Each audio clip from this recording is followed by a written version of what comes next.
In this video, I'll show you a number of VBA examples. The first example is the accumulated value, and this example illustrates the uses of control structure, variables, and procedures.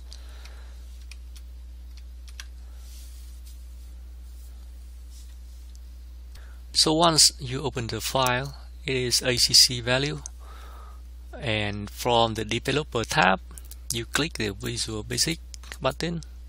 Then it shows you the Visual Basic for Applications Editor. On the left, you see the project window, the properties window, and on the right, it is the editor.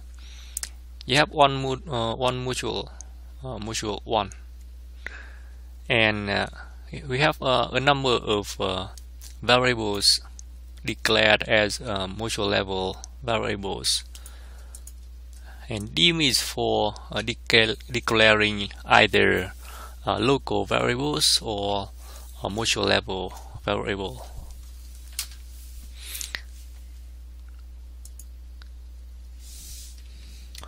So this variable is for instance type. str stands for string, so I use the prefix str for string and dbl for double, int for integer. So this variable is for instance type, and the next is for instance rate. The next is for accumulated value, and the next here is for the present value, and then the number of year. I use a var answer to store the answer from the user. Okay, now I have two sub procedures. Submin normally is the default sub procedure that runs when you click the run button. So when submin runs, it calls to another sub procedure, namely accumulated value. Look at accumulated value. Here we have a do loop. Do loop displays an input box using the input box function, and a prompt saying enter the interest rate, and then the user types in something. Then that is stored in var answer. If var answer is not numeric, then the loop will loop again and ask you again for the interest rate until you type in a numeric value. And then cdbl convert the answer, which is the interest rate, to double and stored in dbl interest rate. And similarly, the second block reads the present value from the user and stored in dbl present value. And the next block reads the number of years from the user and stored in dbl year. And finally, it displays the input box using the input box function, asking for the interest type, and prompt the user to type in either S or C. S is for simple and C is for compound interest.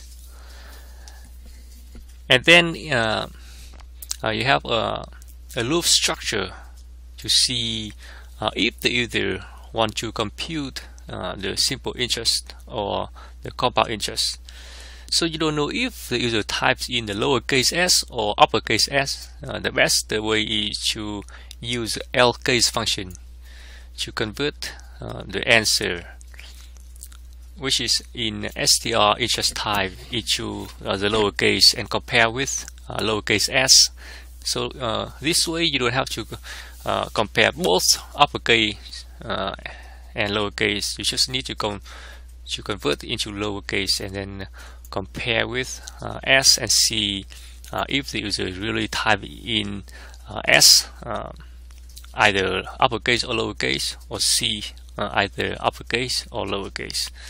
So if the user types in lowercase s, then compute the accumulated value using the simple interest formula.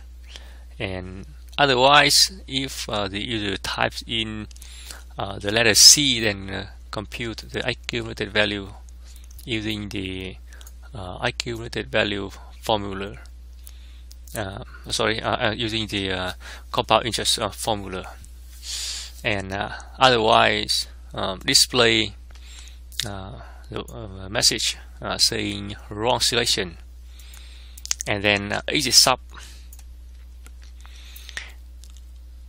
And then down here, you just display the accumulated value, which is computed and stored in DBL value.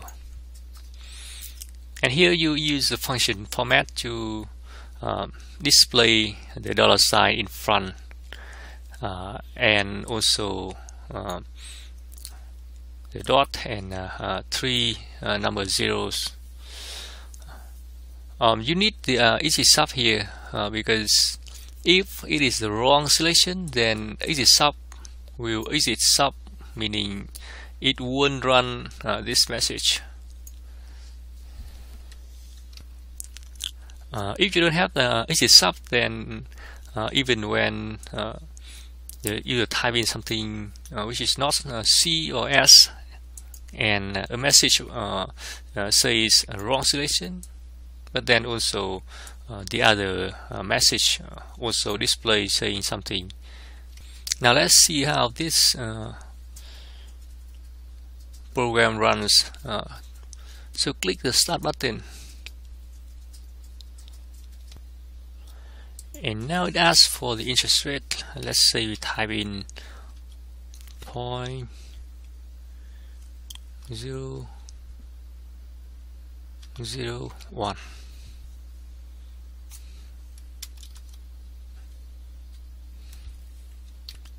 So let's say the interest rate is 1%,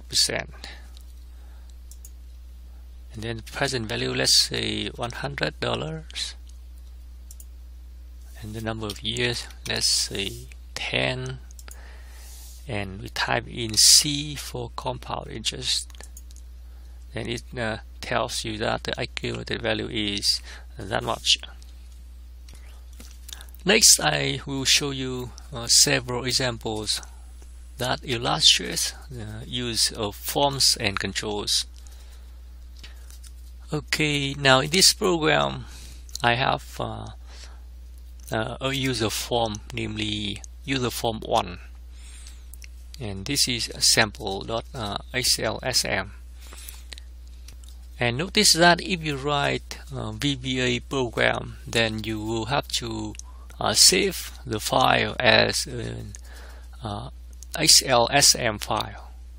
Otherwise, your program won't run. So, let's say on the form I have this label, namely label 1, and that label, namely label 2, and I have 2 text box.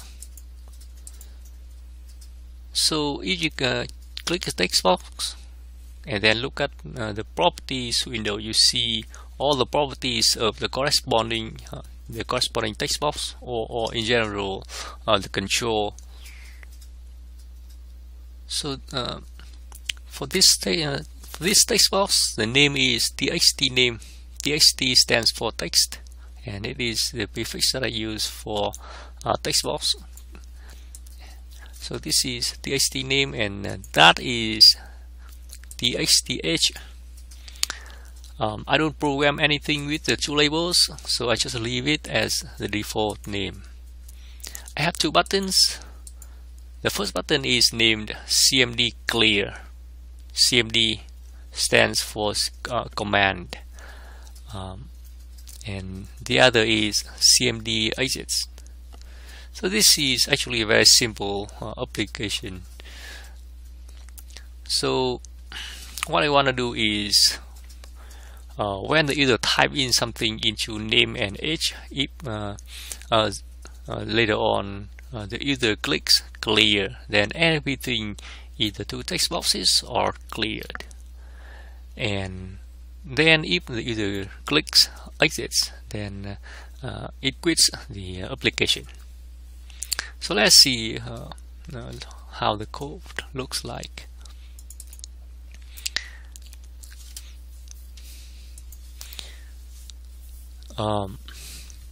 So here you can see the code, and in the code I previously changed it into click 1 to illustrate that if you change the name of the procedure, then the code won't run. And the reason is, look at the name of the procedure. The first part actually is the name of the control, and in this case it is CMD clear, and the second part it is the name of the event, in this case click. So when you click the button, the click event is generated corresponding to the button CMD clear, and it looks for this procedure CMD clear underscore click to run. So if you change it into CMD clear underscore click 1, then it won't run. Now I delete it, and let's see how it runs. And another thing, in the sub CMD exit underscore click, I have just one command, end. So end quits the application. So let's try this. You click the run button, and now it runs. Type in something, let's say name. I type in John, and age, let's say types in 28, and I click clear. Everything is gone, and then I click exit. Now it quits. The next example is the interest converter in VBA. First, look at the formula for interest conversion. One is at the frequency P, and the other is at frequency M. The design looks like this. Here I have one single form.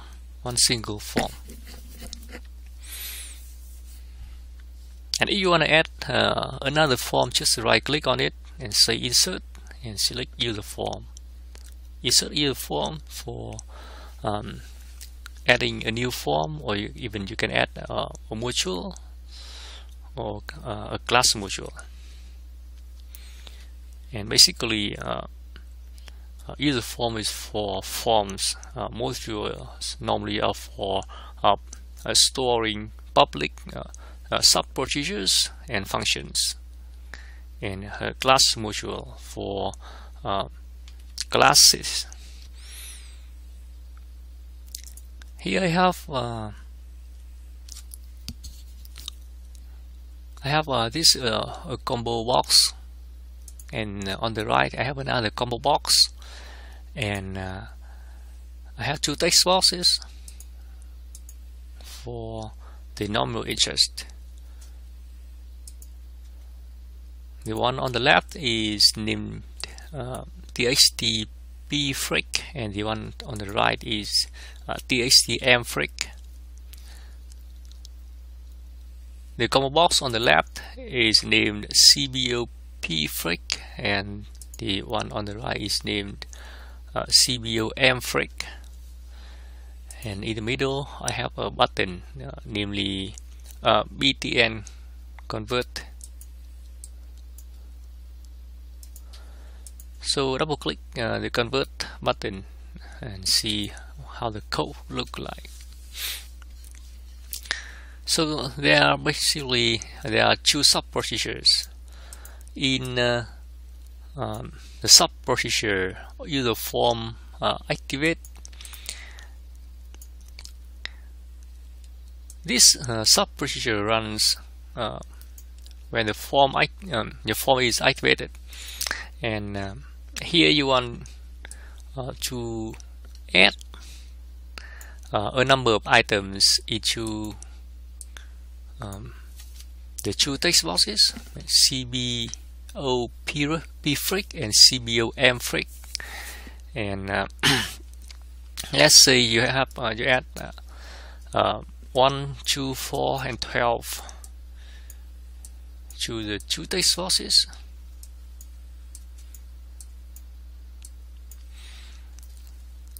And then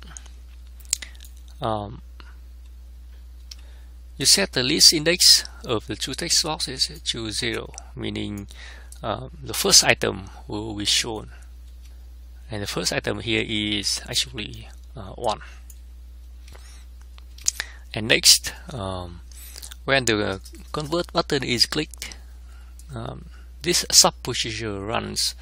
The sub procedure is named btn convert click, and basically it calculates the mly nominal interest rate following the formula that you saw previously, and store the result into the text box on the right. Now let's see how it runs. So let's set P to 1 and M to 2, and on the left, let's say we have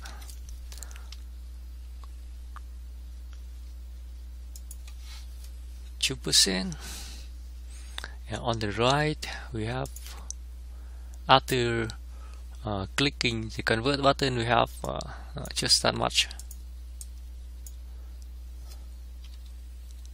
The next example is the bond calculator.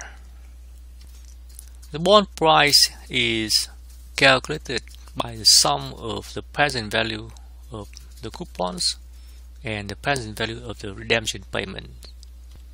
Okay, now this is the design of the form. And on the form, I draw a multi-page control, and this is a multi-page control, this one. Don't be confused the multi-page control with the tab shift control. So you pick the multi-page control and draw it, just draw it on the form.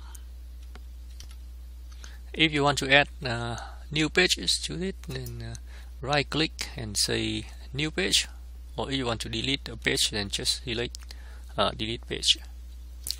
In this multi-page control, I have two pages. The first page, if I click it, then in the properties window you see the caption is bond calculator. Okay, this is where the caption is, and if I switch to the next page, then the next page has the caption bond history.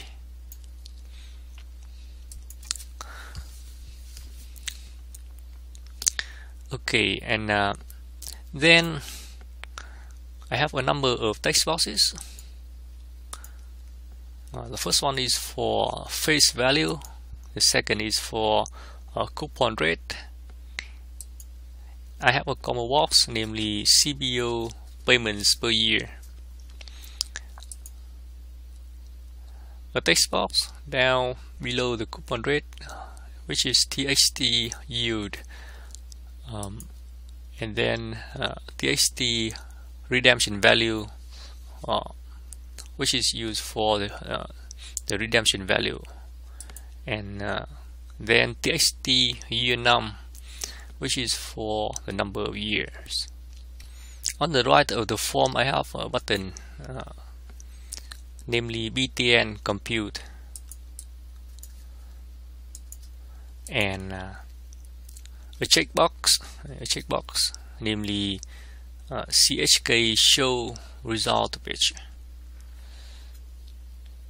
So my intention is, if the user check the checkbox, then after computing the price of the bond, then the second page is automatically switched to and display the result.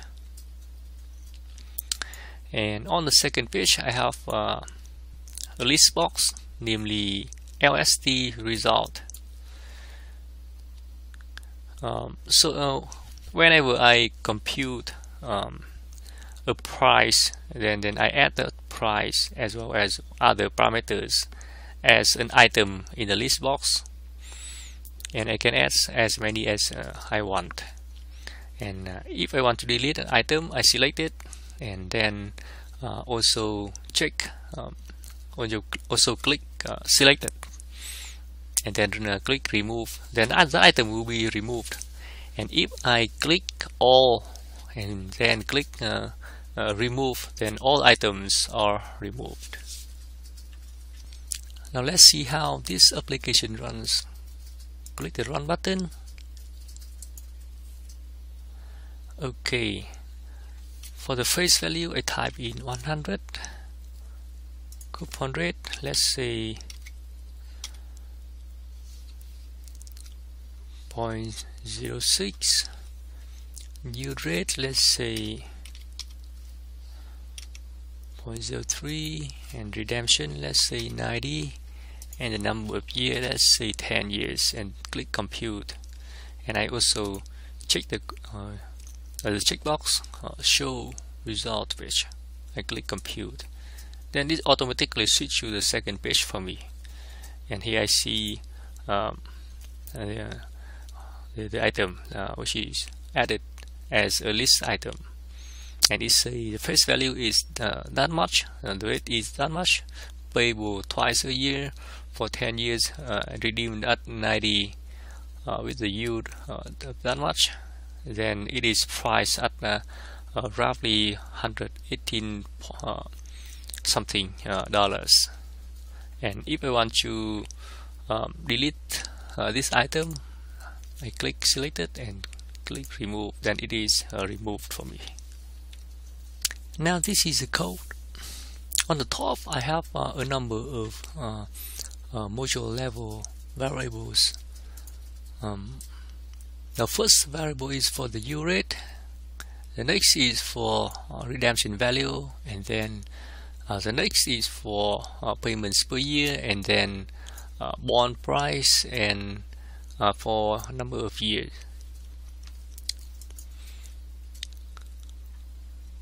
So when the button compute is clicked, this sub procedure is run, and within this sub procedure I declare a number of local variables, also using the dim keyword.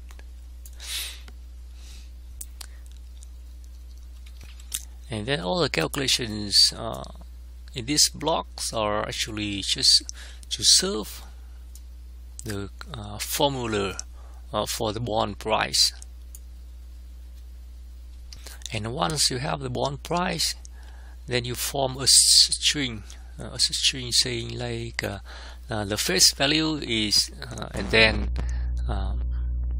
the face value format by using the format function. So formatted by using the format function, and also with this format, basically you need 3 zeros after the decimal point, and also you need a dollar sign in front of it. And similarly, you have another string saying the rate is, and then you concatenate that string with the coupon rate. So you do that again and again, and then you concatenate all the string together using the ampersand. And then you check if the value property of the checkbox is true or not. If it is true, then the user really checked the checkbox. Then set the value, or assign the value property of the multi-page control to 1. So if you set it to 1, then it will switch to the second page, and if so 1 is for the second page and 0 is for the first page, etc. How about when the user click the remove button on the second page? So first you check if the option button selected is checked. So if that button, that option button, namely selected, actually the name is OBT selected, but the caption of the button is selected. So if the button is checked, then the property value is true. Then if it's true, then you check if an item is selected in the list box. So if no item is selected, then the list index property returns -1. So here you check if list index is not equal to, this is not equal to -1. Then if it is really not equal to -1, meaning the user really select an item, then you have something to delete. Then you call the remove item method of the list box, and then give it the list index property, which is the index of the selected item, the one that you want to delete. How about the case that the user actually select the other button, OBT all, which has the caption all? So in that case, the property value is true. Then you loop through the list of all items for item from list count. Okay, list count returns the number of items in the list, and you loop from list count -1 to 0, because the item index, which is the list index, starts from 0 up to the list count -1. So you loop from list count -1 down to 0 with the step of -1, and in each iteration you remove the corresponding item. And finally, the else branch catches the case that the user didn't select any option button. Then in that case, you'll display an error or a message saying you haven't selected any. And then down here you see a number of sub-procedures that handle the key press event.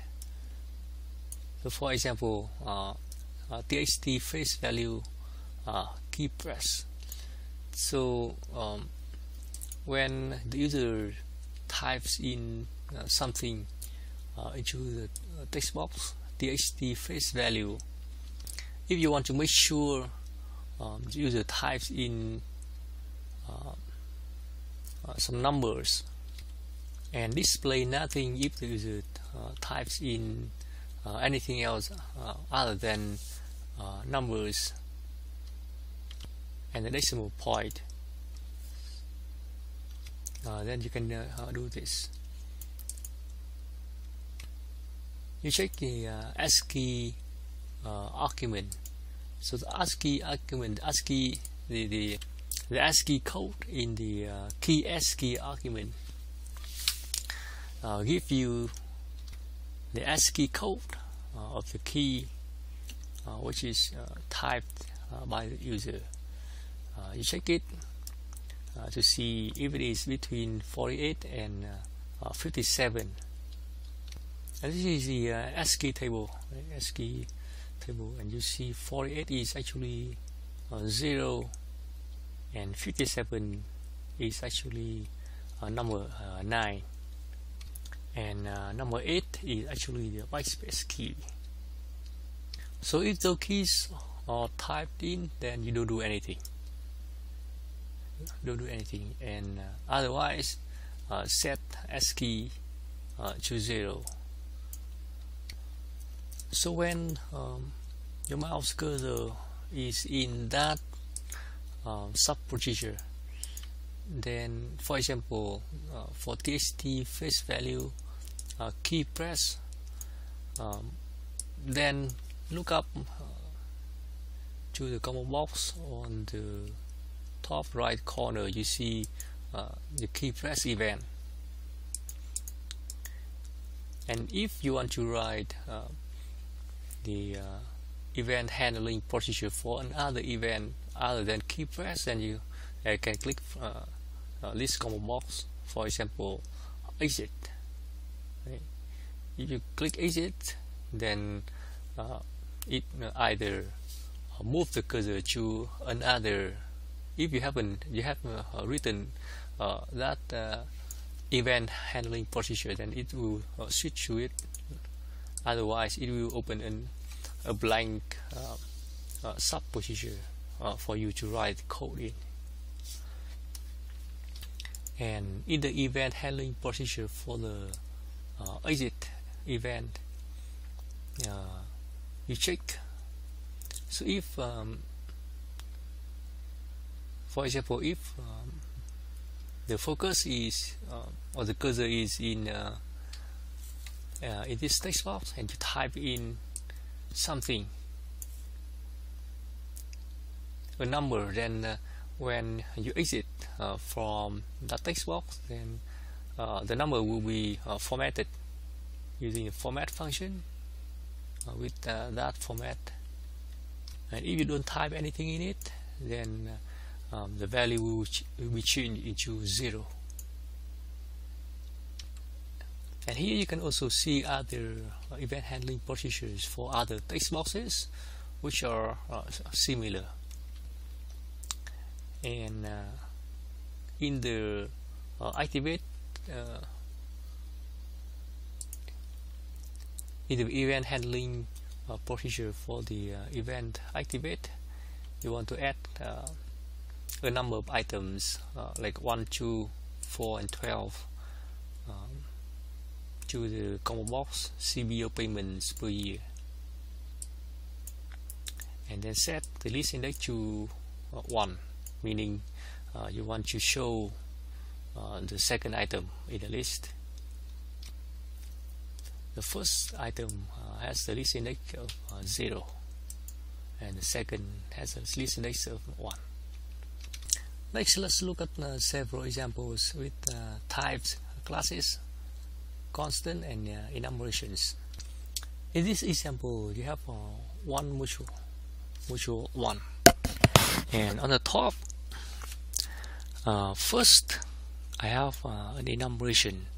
Enumeration start with enum and ends with n enum, and public says that this can be seen from outside as public as an public enumeration, and the name of this enum is gender. In this enum I have two constants, male, which is actually 1, and female, which is actually 2. And then later on I have a public type which is named address, and a number of fields such as street address, city, state, and zip. And the second type is customer, in which I have first name, last name, gender. Gender here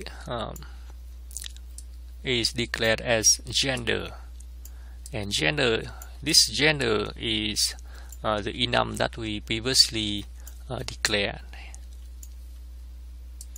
And then full address, cell phone, and email. in the code, in the main code,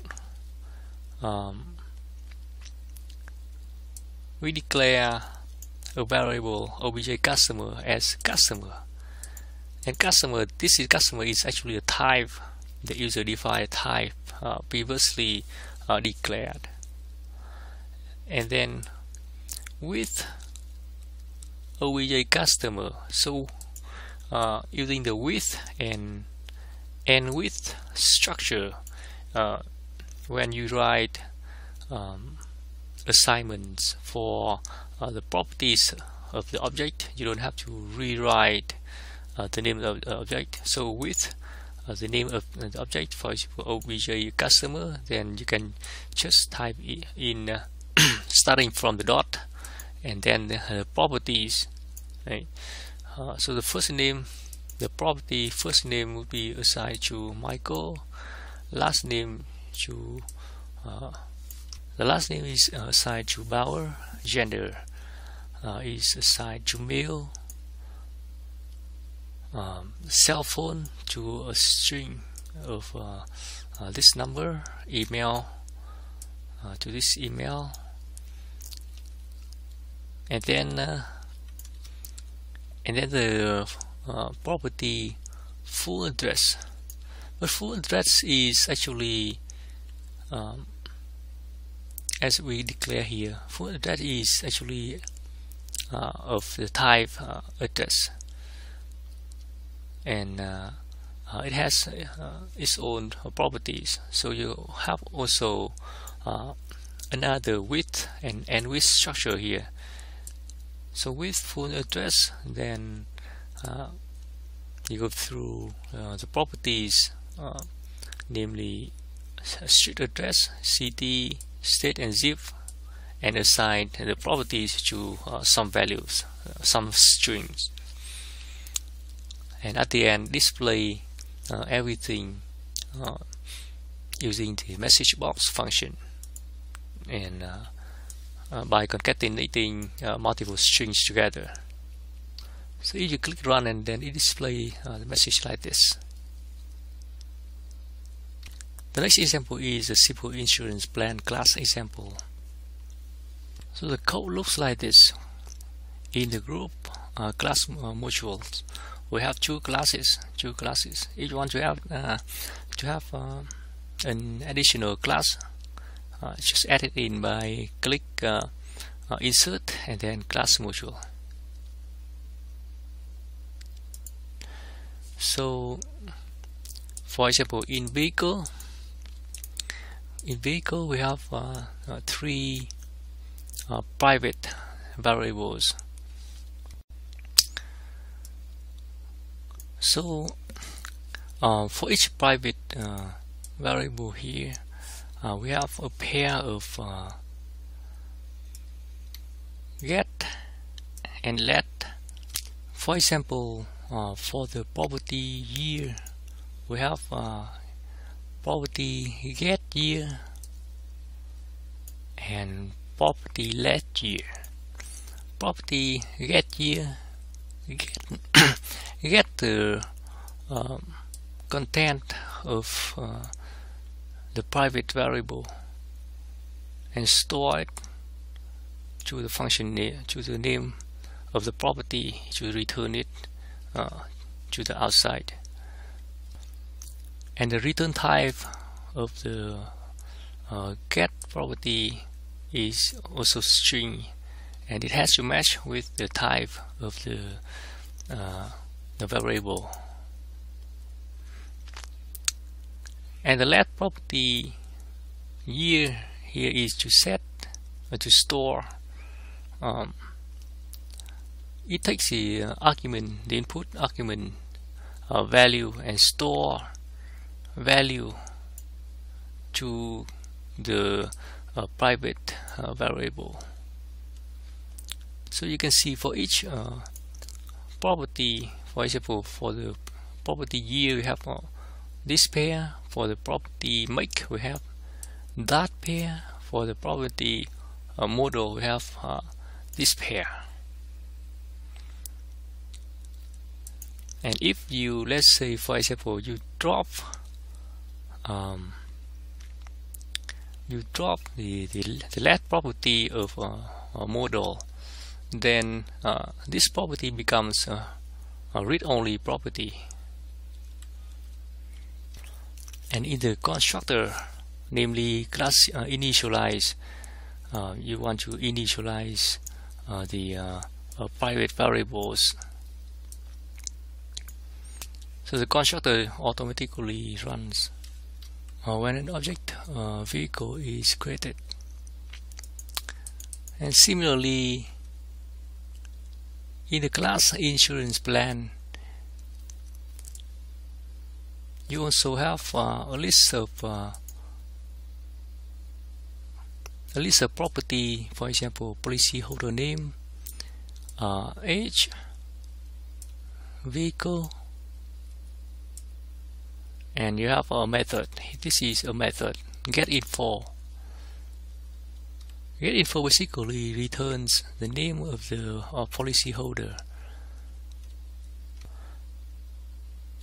So if an argument is present, then both name and age are returned, and otherwise only the name is returned. And in this class you also see the destructor, namely class terminate, that automatically runs when the object is destroyed. And basically you set the object, the private object in this class to nothing. So the set keyword is used in VBA but not in VB.NET, and it is for setting objects. And finally in module 1, in submain, which automatically runs by default, if you click run, you declare an object, a variable, as new insurance plan. So the new keyword create an object based on the insurance plan class, and you can access to that insurance plan object using this variable. And then store some string like a Toyota to the make property of the vehicle property of the insurance plan object OBJ plan, and also Camry to model, and 2005 to year. And notice that vehicle is an object. It is a property of OBJ plan, but it is also an object which has its own properties like make, model, and year.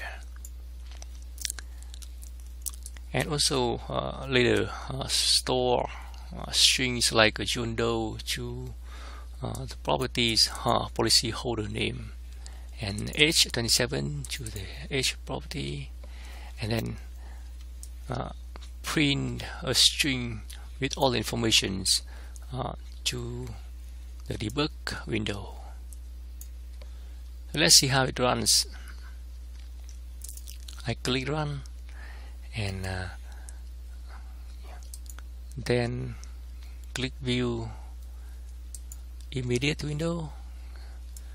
Okay, here it is. This is the result that was printed. The next example is with dialogues, and here we can either use file dialog or get save as file name and open file name methods. This is a form design, and you have 3 buttons.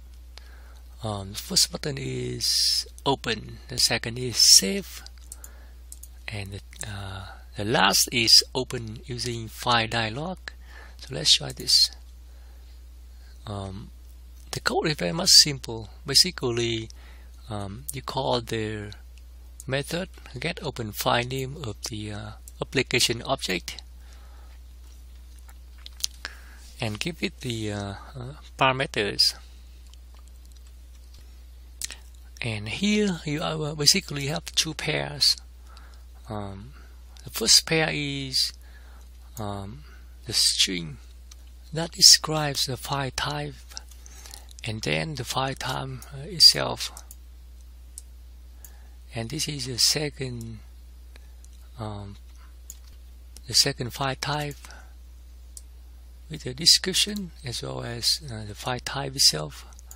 And you want to display the first item or the first type in the file type combo box, and you also want to display the title of the dialog. And if this is a select a file, and if the file is not equal to an empty string, then open the file, open the Excel file using the open method of the workbooks collection. And similarly, if you want to save a file, you call the get save as file name of call that method of the application object. And if the user select, if the user really type in something to save, then call the save as method of the active workbook object and give it the name, the name of the file to be saved. And finally, if the user clicks the button 3, then in button 3 you actually use the file dialog method, which is actually another way with different constants in here that we actually talked about in the lecture. This is for opening the file dialog, and here you set a variable fd to that file dialog, and then call the show method to display it. And if the user really selects something, then go through all the all the selected files and call the execute method to open the file. So let's see how it runs. Click the run button and click save and type in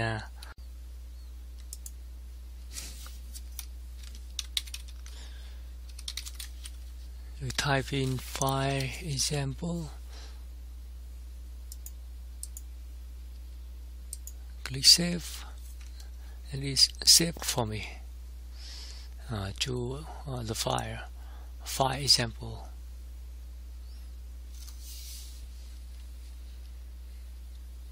And you can also try other buttons as well.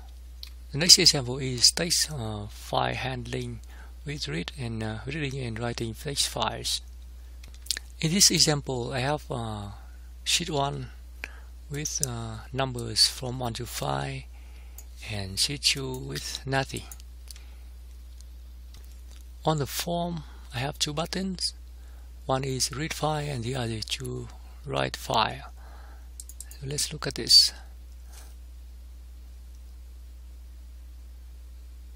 So in the procedure, simply right click.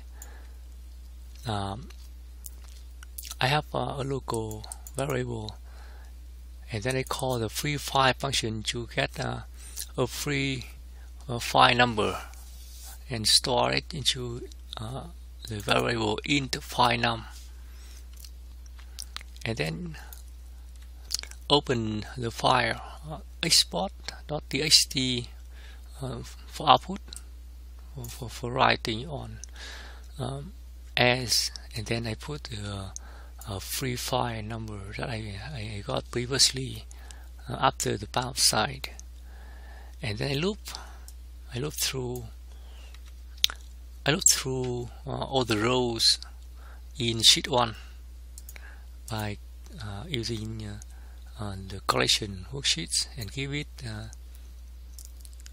the sheet name. Here we have sheet 1, and then use the range property of the worksheet. In the range property, in the parameters, you give it 2 parameters. The first parameter is the first cell in the range, which is actually range A1, and the second is the last cell in the range, which actually start from range A1, and then you call the AND method and give it the constant XL down. XL down goes to the last cell in the downward direction. So in sheet 1, this is cell A1, and from here, if you call the AND method to it, the constant XL down, then it would refer to the last cell. Okay, the last cell, and there is another constant like XL to right, which is the last cell on the right, and XL to left, which is the last cell on the left. And then use the rows property of the range and the count property of the property rows would give you the number of rows within that range from A1 to the last cell in that range. And then write to the file with this file number, and what you write to the file is every row, actually every cell in worksheet 1. So from the worksheet collection, give it the name of the sheet, which is sheet 1, and then you call and you use the properties cells with row I and column 1, and use a value property. So this would write the number on row 1, row 2, row 3, row 4, and row 5 iteratively to the text file for you, and then you at the end of the iteration you need to increase I by 1, and it loops as long as this condition is still true, and at the end you close the file by saying close, and then give it the file number. Reading from the file is the other way around. You open the same file for input as that file number, and then loop do while not EOF and a file EOF, while the function EOF with that file number is still false, then still loop, and in each loop, each iteration, you read from the file one line and put that line in the variable str line, and then store that variable str line to one of the cell in sheet 2, and you start with cell at row 1 column 1, and then row 2 column 1, etc. At the end you close the file. So let's see how it runs. So first let's write to the file. So it write all the numbers from 1 to 5 to the file, to the text file, and then read the content of the text file into sheet 2. And now let's check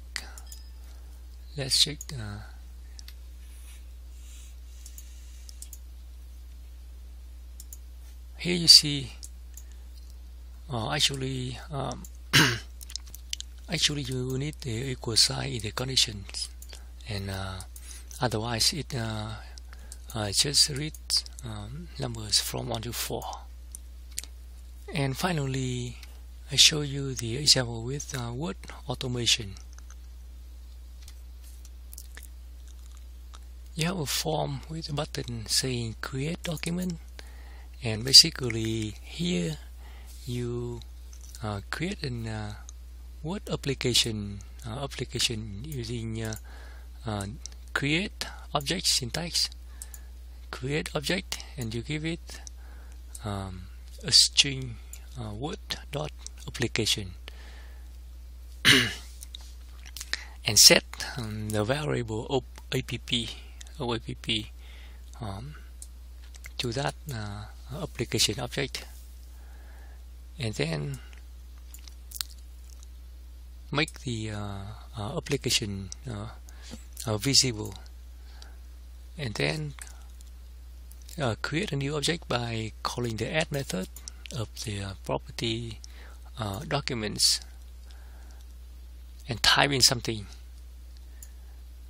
and save as by calling the save as method of the active document property. Save as to this file, and then close the document and quit Word, and finally set the object app to nothing. So let's see how it runs.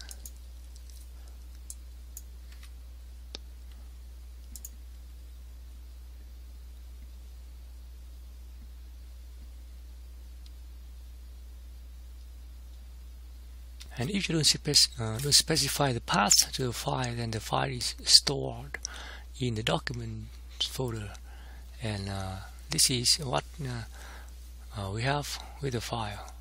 I open the file and it's a example 2. So using VBA, you can interact with Word, with Access, with Outlook, etc.